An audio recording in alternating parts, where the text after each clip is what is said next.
My name is Carolyn Marsh. I am 40 years old.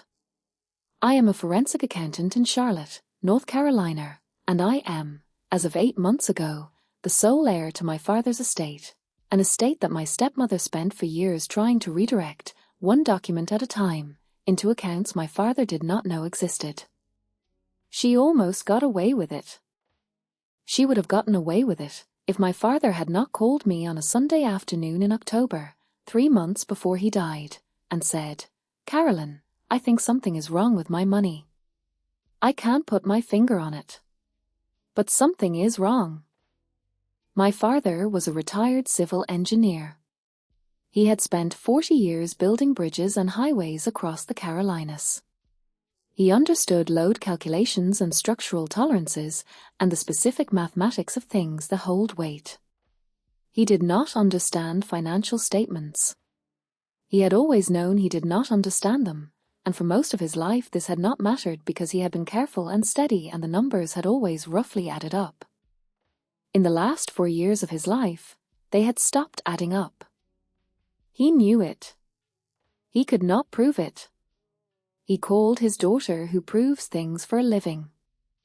I need to go back before I go forward, because the context is everything. My parents divorced when I was 11. My father, Robert Marsh, remarried when I was 22. Her name was Linda. She was 51 at the time of the marriage, my father was 63, and she had come into his life through his church, where she had been volunteering after her own divorce 2 years earlier. Linda was warm, organized, and attentive in the specific way of women who understand that attentiveness in the early stages of a relationship creates a foundation that is very difficult to challenge later. I want to be fair about Linda from the beginning, because fairness matters to me professionally and personally. Linda was not purely calculating from day one. I do not believe that. I believe she loved my father in her way and that her way included a genuine comfort with the financial security he provided and a genuine willingness to allow that comfort to expand, over time, in ways that she may or may not have fully acknowledged to herself as they were happening. This is the specific mechanism of a certain kind of financial betrayal. It does not begin as a plan. It begins as an accommodation. Each accommodation seems reasonable. The accommodation becomes habit. The habit becomes architecture. And by the time the architecture is visible, it has been standing for so long that its existence feels like a historical fact rather than a choice. Linda's accommodation began, as best as I can reconstruct it, in year 2 of the marriage. My father had retired by then. His income was Social Security, a modest pension from the engineering firm, and the income from a portfolio of conservative investments that he had accumulated over 40 years of careful living. The portfolio was managed by a financial advisor he had used for 15 years, a man named Gerald Pittman at a firm in Charlotte. Linda suggested, in year 2, that they consolidate their finances. She said it was simpler. She said it made sense for a married couple to operate from shared accounts. My father agreed, because he was in love and because he trusted her and because he was a man who had spent 40 years calculating the weight that structures could bear and had not spent much time calculating the weight that trust could fail to bear. The consolidation happened. Their finances merged. Linda became the day-to-day manager of the household accounts. My father continued to have access to everything, in the sense that his name was on the accounts and he could have reviewed the statements at any time. He did not review them, because Linda was managing them and he trusted her to manage them. This is the gap I identified when my father called me in October. Not fraud, not yet. A gap. The gap between having access and exercising access.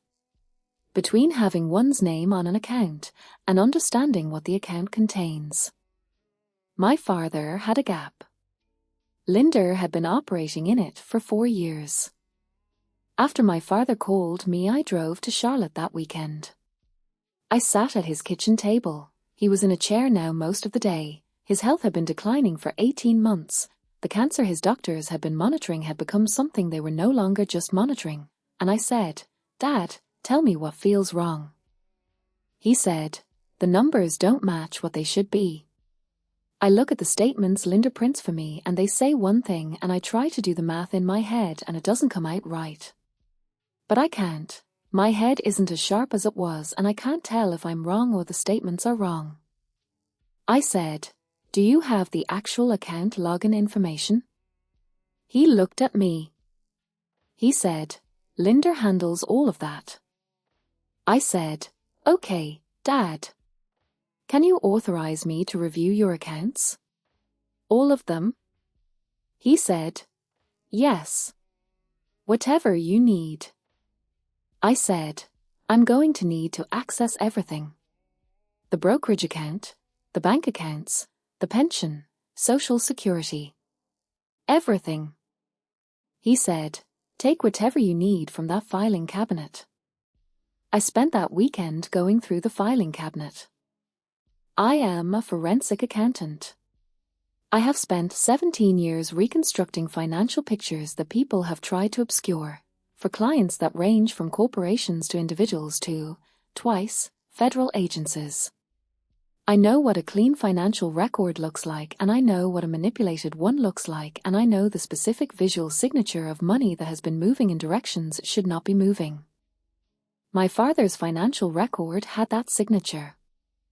It took me 2 full days to build the initial picture. I worked at his kitchen table while he slept and while Linda was out running errands. Linda did not know what I was doing. I presented it as a general tidying of his affairs given his health, which was not a lie, it was simply not the complete truth. What I found, in summary, was this. Over 4 years, approximately $240,000 had moved from my father's accounts in ways that were not consistent with their household expenses, medical costs, or any investment activity I could trace. The money had moved in amounts small enough to avoid automatic scrutiny, mostly transfers under $10,000, spaced irregularly, to accounts I could not immediately identify from the records I had access to. $240,000. My father's engineering career, his 40 years of careful living, the portfolio he had built so that he could retire without being a burden to anyone, $240,000 of it had moved somewhere that was not his household. I sat at his kitchen table at 2 in the morning on Sunday with the picture in front of me, and I felt the specific cold clarity that I have felt at every major forensic discovery in my career. Not surprise, exactly, but the specific gravity of understanding confirmed.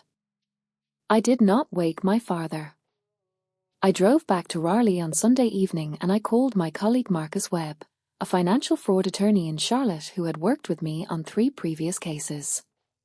I told him what I had found. I told him that the account holder, my father, was terminally ill and that time was a factor. Marcus said, "Carolyn, how much time does your father have?" I said, "His doctors say 3 to 6 months. Marcus said, "Then we need to move quickly, but carefully. The last thing we want is to create a legal contest that your father has to live through." He said, "I want to look at everything you found. Can you bring it to me this week?" I said, "I'll be there Tuesday. I want to tell you about the conversation I had with my father before I met with Marcus." I drove back to Charlotte on Monday. I told Linda I was coming to help with some of his medical paperwork, which was also not a lie, and I sat with my father in his chair and I said, "Dad, I've looked at the accounts. I need to tell you what I found." He looked at me for a long time. He said, "How bad is it?" I said, "It's significant. About $240,000 over 4 years." He was quiet. He said, "Linda." Not a question. I said, "I don't have complete proof yet. I have a picture that points strongly in one direction. Marcus Webb is going to help me build the complete picture." My father looked out the window. He had a view of the backyard from his chair, a garden Linda had planted, which I will acknowledge was genuinely beautiful, because Linda did love that garden and the garden was real even when other things were not. He said, I trusted her. I said, I know. He said, I should have been paying attention. I said, Dad, you trusted your wife. That is not a failure. What she did with that trust is on her. He was quiet for a moment. Then he said, Can you fix it? I said, I'm going to try. He said, Don't tell her yet. I need to think. I said, I won't say anything until you tell me to. The following 6 weeks were the most careful professional work I have done in 17 years. Marcus and I built the complete picture from 3 sources: the financial records I had photographed from the filing cabinet, the account records Marcus obtained through proper legal channels with my father's authorization, and a forensic analysis of the transaction patterns that I conducted at my own office in Raleigh across 12 days of the most concentrated work I have undertaken since my early career.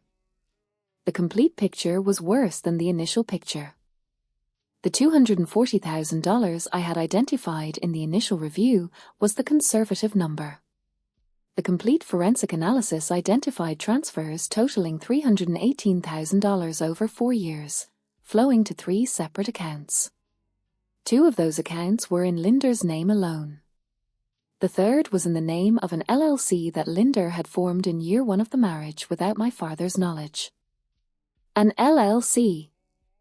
Linder had formed a limited liability company in year 1 of the marriage and had been directing funds from my father's accounts into it for 4 years. I sat with that finding for a while. Then I called Marcus. I said, Marcus, the LLC changes things. He said, How? I said, An LLC formation is not a spontaneous decision. She formed it in year 1. That means the architecture was intentional from very early in the marriage. This was not an accommodation that grew into a habit. This was a plan. Marcus was quiet for a moment. He said, That changes the criminal picture, not just the civil one. He said, Carolyn, I want to refer this to someone. Her name was Detective Angela Reyes with the Charlotte-Mecklenburg Police Department's Financial Crimes Unit. Marcus had worked with her before. She was direct and precise, and she understood financial fraud in the specific way of someone who has spent years looking at the mechanisms by which people steal from people who trust them. I met with Detective Reyes and Marcus together. I laid out the complete picture. I walked her through the transaction analysis, the 3 accounts, the LLC, the timeline. When I finished, Detective Reyes was quiet for a moment. She said, Ms. Marsh, your father is still alive? I said, Yes. He has, at this point, approximately 2 months. She said, Does he want to proceed with a criminal complaint? I said, I spoke with him last week. Yes. She said, Then I want to start the interview process with him as soon as possible. Given his condition, I want his account on record while I can get it. We interviewed my father the following Thursday. He sat in his chair and he answered every question Detective Reyes asked him in the careful, precise language of an engineer who understood that clarity of communication was what made structures stand. He described the consolidation. He described trusting Linder with the accounts. He described the Sunday afternoon he called me because the numbers had stopped adding up. He was 81 years old and terminally ill, and he gave the clearest, most complete witness account I have heard in 17 years of forensic work. Detective Reyes thanked him when they finished. He said, My daughter does this for a living. I suppose the apple doesn't fall far from the tree. He died 11 weeks later, on a Thursday morning in January, in the hospital where he had been moved the previous week when home care was no longer enough. I was there. The case continued after he died, because the evidence was in the record and because Detective Reyes and Marcus proceeded on behalf of the estate, of which I was the sole executor. I want to tell you about the morning Linder was served. I was not present for it. I was at my office in Raleigh and Marcus called me at 9:15 in the morning and said, "It's done. She's been served with both the civil and the criminal complaint." I said, "Thank you, Marcus." I sat at my desk for a moment after I hung up. I thought about my father at his kitchen table in Charlotte, saying, "I think something is wrong with my money. I can't put my finger on it. But something is wrong." He had known. Across all the fog of illness and the difficulty of the numbers and the trust he had placed in a woman he loved, he had known. The engineer in him had known that the load calculations did not add up. He had called his daughter because his daughter calculates loads for a living. The civil case settled 9 months after my father's death. The settlement recovered $267,000 of the $318,000, not everything, but the majority, because 2 of the 3 accounts had sufficient funds and the LLC had assets that could be liquidated. The difference was covered, partially, by an error and omissions claim against the financial advisor Gerald Pittman, who had failed to flag transaction patterns that his compliance systems should have caught.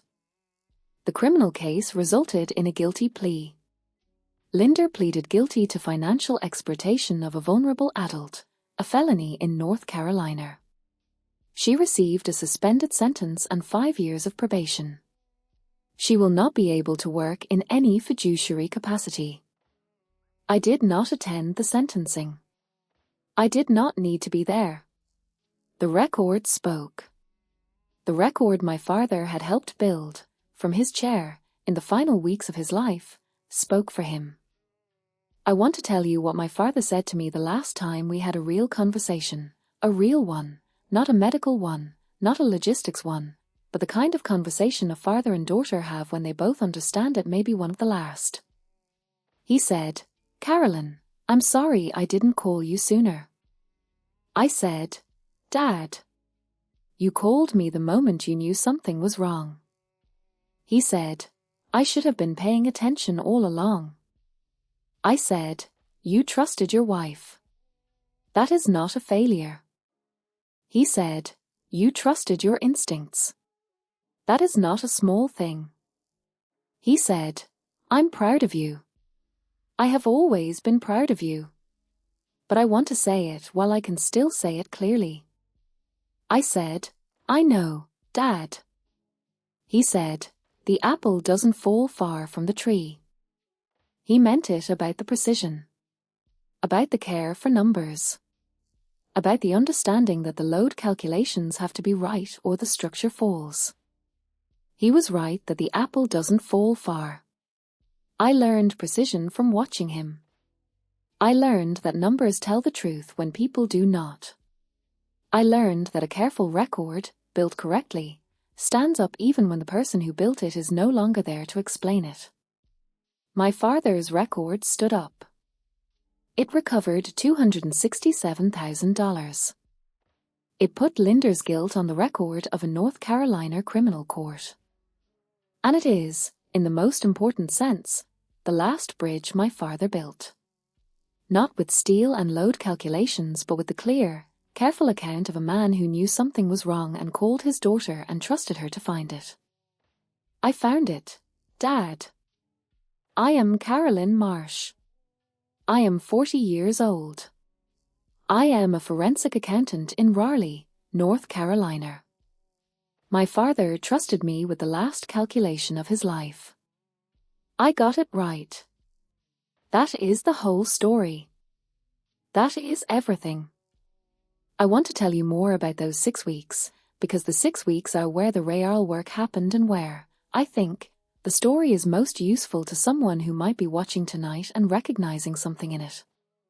Forensic accounting is not glamorous work. It is not like the television version, where a brilliant investigator has a sudden insight and the answer falls into place.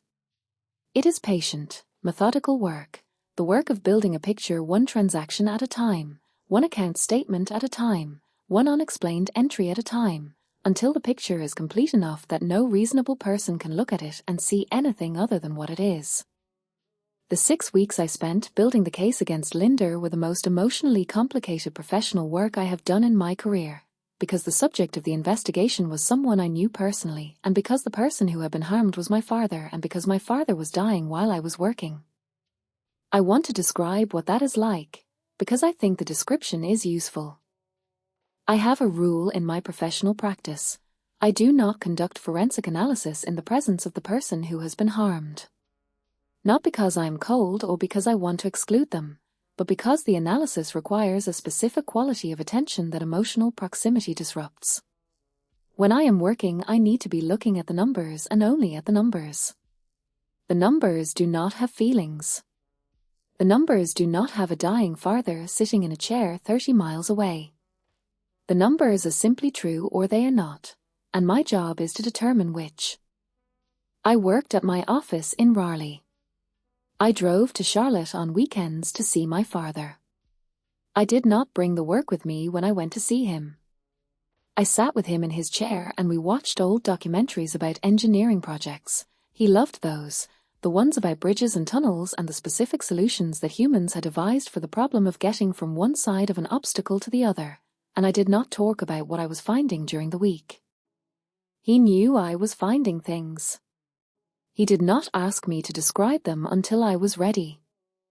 That was his gift to me during those 6 weeks, the patience to let me work without requiring me to also manage his reactions to what I was finding as I was finding it. He was an engineer. He understood that you do not interrupt the calculation. There was one evening, in the 5th week, when I had just completed the analysis of the LLC and understood the full shape of what Linda had built. I was at my desk at 8 o'clock on a Tuesday evening, and I had the complete picture in front of me, and I sat with it for a long time. I called my father. He answered on the 2nd ring, which told me he had been awake. I said, "Dad, are you up?" He said, "I'm watching one of those bridge programs. The one about the Millau Viaduct." I said, "I finished the analysis." He was quiet for a moment. He said, "Is it what you thought?" I said, "It's more than I thought. The number is $318,000. She formed an LLC in year 1 of the marriage." He was quiet for longer this time. He said, "Year 1. I said, "Yes." He said, "So from the beginning?" I said, "It appears so." There was a long silence on the phone. Outside my office window, Raleigh was doing what Raleigh does in November, the specific grey-gold quality of a Carolina November evening, the light going early and the air carrying the first real cold of the season. My father said, "I want you to do what needs to be done." I said, "I know." He said, "Whatever it costs. I want it done correctly." I said, "It will be done correctly." He said, "That bridge program is something. The Millau Viaduct. 700 meters high. I want you to look it up sometime." I said, "I will, Dad." He said, "Good night, Carolyn." I said, "Good night, Dad." We did not talk about Linda again that night. He watched his bridge program. I finished my notes. The calculation was complete. I want to tell you something about the estate, about what my father left and what it meant. The estate, after the recovery from the civil settlement, was approximately $410,000.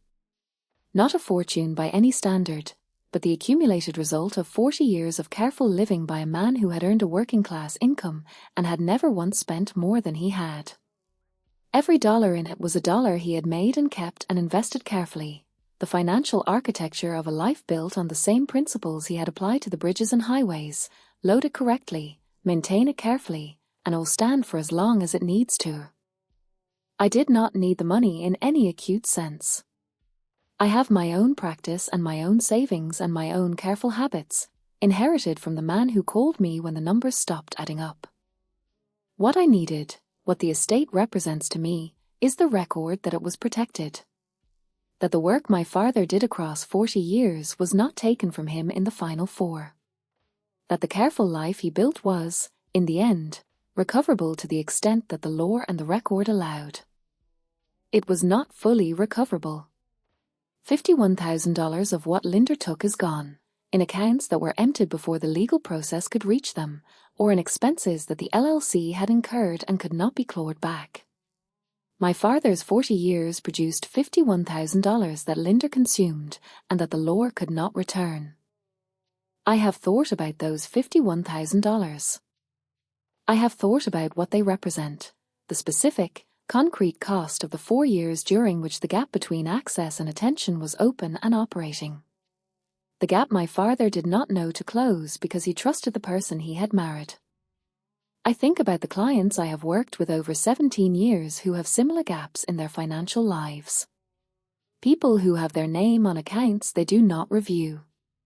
People who have trusted family members or partners with financial management without maintaining independent access to the actual records. People who are operating on the assumption that trust is sufficient, without understanding that trust and documentation are not substitutes for each other, that documentation is what protects the trust when the trust turns out to have been misplaced. I built my practice on this understanding. I have given this advice to hundreds of clients.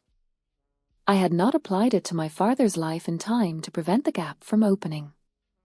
That is the thing I carry.